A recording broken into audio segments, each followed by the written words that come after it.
अंदाज से हमारे मछलीपट्टनम के जो माँ है, बहन है, भाई है, बच्चे हैं, बूढ़े हैं, हर कोई यहाँ पर आकर एक सबूत पेश किया है कि हम तमाम को एक सेकंड, तो हम तमाम को चाहिए कि इस तरह से इत्तेहाद पे आए।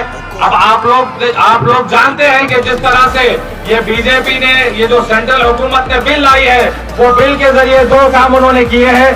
पहला काम, झूठ और अफवाह उन्होंने इतना फैलाया है कि ये बिल मुसलमानों की है और हमारे गैर भाइयों को तकलीफ पहुंचाती है, ऐसा ये वक्फ प्रॉपर्टीज के खिलाफ और वक्फ बिल के खिलाफ किया गया। उसके लिए आप देख रहे हैं कि ऐसे माहौल को ये लोगों ने बनाया। दूसरी चीज आप लोगों को मैं बताना चाहता हूं कि ये जो हमारे मुसलमान भाई आज यहाँ पे ठहरे हैं, सिर्फ यहाँ पे मुसलमान नहीं है, हिंदू, मुस्लिम, सिख, ईसाई सबका इत्तेहाद है यहाँ पर जो हम मछलीपट्टनम में देख रहे हैं। तो मछलीपट्टनम की आवाम को, खुसूसन जो हमारे यहाँ के मुस्लिम जेएसी के लोग हैं और हमारे जो मुस्लिम समय की वेदिका के लोग हैं और उलमा है, मुशाइखीन है और दीगर तमाम तंजीमों के लोग हैं, उन तमाम को जज्बे को सलाम कहता हूँ और आप तमाम के सामने ये बात मैं वाज़ेह तौर से रखना चाहता हूँ कि ये जो बिल पास हुई है, आप हाँ कहे या ना कहे, यहाँ की जनसेना और तेदेपा हुकूमत की वोट करने की वजह से हुई है। तो हम यहाँ पर तेदेपा को गलत बुरा कहना नहीं चाहते, लेकिन हम आपको बताना चाहते हैं, आज यहाँ के डयास से मैं कहना चाहता हूँ चंद्रबाबू नायडू साहब से, साहब ये जो बिल लोकसभा और राज्यसभा में पास हुई है, बिल्कुल आपके एमपी करने की वजह से हुई है। तो मैं हमारे आंध्र प्रदेश की सरजमीन से आवाज देता हूँ, अल्लाह के वास्ते जो मुसलमान एहतजाज कर रहा है, अल्लाह के वास्ते जो मुसलमान खड़ा हुआ है, उसको अरेस्ट करने की बुनियाद पे, उसको डराने धमकाने की बुनियाद पे ये चंद्रबाबू नायडू साहब की और पवन कल्याण साहब की ये हुकूमत अगर करेंगी तो हम हकीम बर्दाश्त नहीं करेंगे। और आज हमारे मछलीपट्टनम के जो भाई बहन यहाँ पे जमे हैं, ये एक मिसाली रैली है, एक मिसाली जज्बा है। ये आंध्र प्रदेश के 26 अजलाओं को हर एक को ये मिसाल देता है कि हम तमाम को इस तरह से एहतजाज करना है।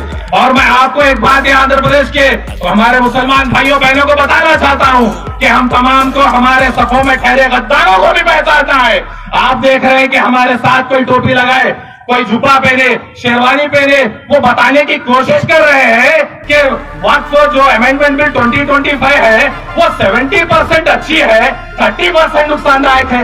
वो ये कहाँ का मजाक है? आप देखिए, आप अगर चाहते हैं मालूम करना कि कितना खतरनाक ये बिल है, वक्फ जेबीसी की रिपोर्ट आप लोग डाउनलोड कर लीजिए।